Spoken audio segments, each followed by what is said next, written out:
lives in Brooklyn, is coming back and boomeranging. Unfortunately, we lost Alexandra Laporte.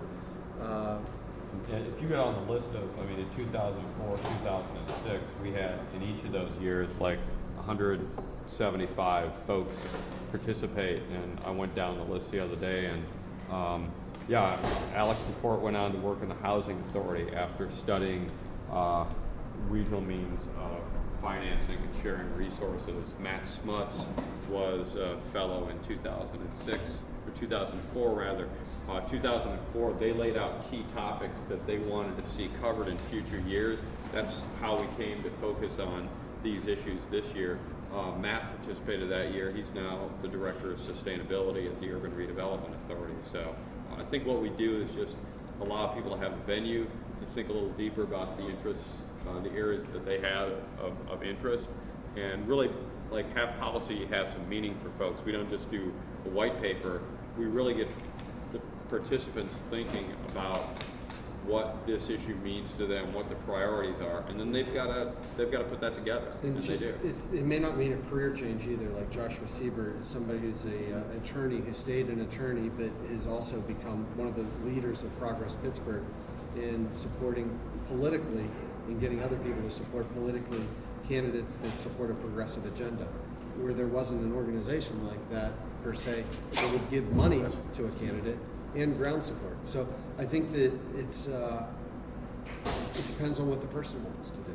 But I'm asking that question because at the end of the day, when we're asked to help solicit or support the recruitment, especially if you look at a cross section of a diverse group of people that represent this new agreement and emerging economy, what are some of the takeaways that we can articulate to them that would have them be interested in the gain experience that allows them to drill down into, is this a career path, is this something that I see myself engaging in? Well, I mean, what kind of networks? For example, this year, a couple of things that I'd like to see come out of this. Well, every year we bring in speakers. This year we've got a little bit of budget, but we're actually going to bring in speakers from different parts of the country. Gentleman who's a professor from Nashville who's going to talk about a Green Job Corps project that he developed and is being implemented in Nashville.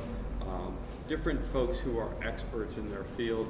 It gives people an opportunity to one-on-one with them. As Bill was saying, you know, when Jim Moratti participated, he was the county executive, and you know, he had a really frank dialogue about transportation and power, and you know, it gives people access to some of the most creative and best folks in the field of study. We had Secretary Beeler. Yeah. Yep. To meet with the Secretary of Transportation for the state of Pennsylvania was one of the people who they had the opportunity to meet with. I think it gives people through the process an opportunity to have firsthand interaction with people that they wouldn't be able to by themselves. And it empowers them to then make those decisions based on one-to-one type of interaction. And then what happens afterwards is really up to them. How they take that experience has been, for the most part, positive. And I think you end up getting a lot of people who are already civically minded to begin with. So it's not surprising that they end up staying involved afterwards.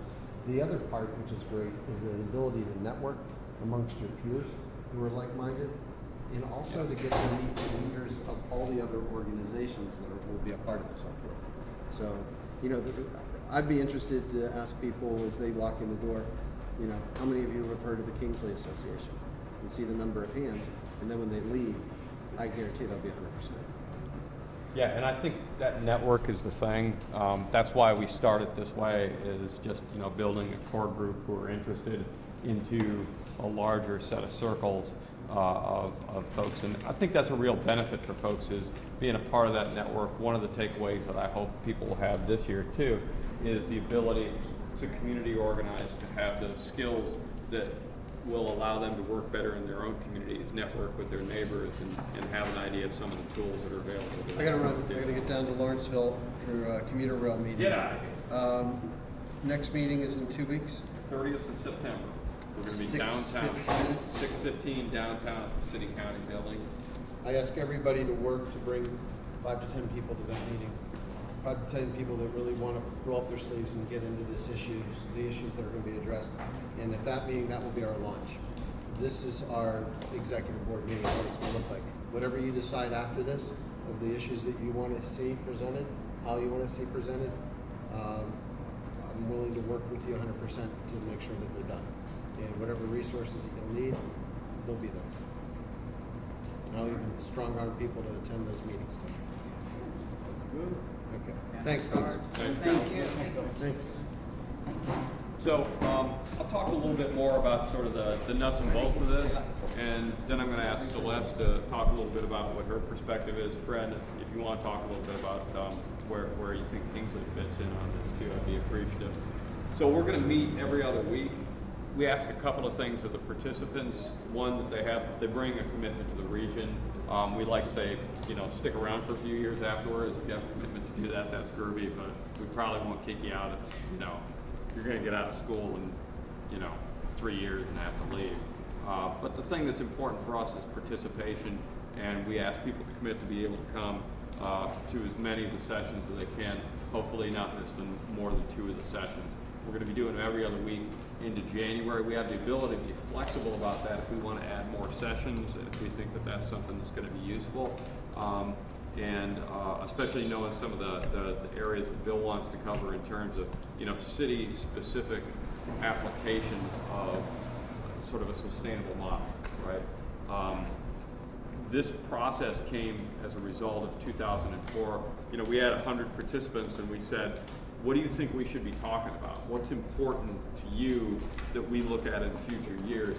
And a big focus for them was sort of community-based community development, so letting the community lead its own future, and then also sustainability and sustainable practices in economic development. So we kind of put the chocolate and the peanut butter together, and a big reason we did that was just the circumstance of, the shit hitting the fan last year around the economy, and folks going back to a model that had worked before when we got into, similar situation in terms of investing government dollars into a plan to rejuvenate the economy.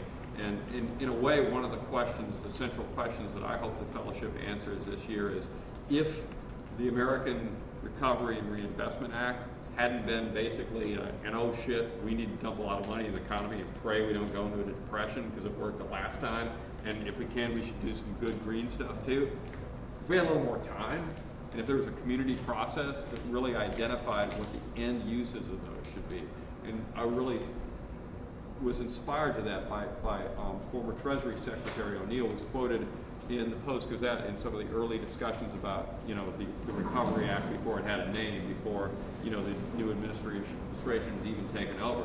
Paul O'Neill said, I'll know that this is working if it gets to that community level, where the houses that need to be rebuilt are rebuilt, and those that are torn down are torn down. And that's really been my inspiration as to how we look at that in a longer sense, and how we figure out how to leverage not just the Recovery Act, but anything that might be starting in terms of funding into other resources in a longer plan toward this. And that's a pretty broad agenda, but what I've done is I've started initially scheduling some folks that I think would be useful to help inform us around that. I'll share that list with everybody. Not all of whom are confirmed at this point. We've got speakers coming in for our goal is to not just, browbeat and, have somebody standing up and speaking, but really have more informal discussion-based programs.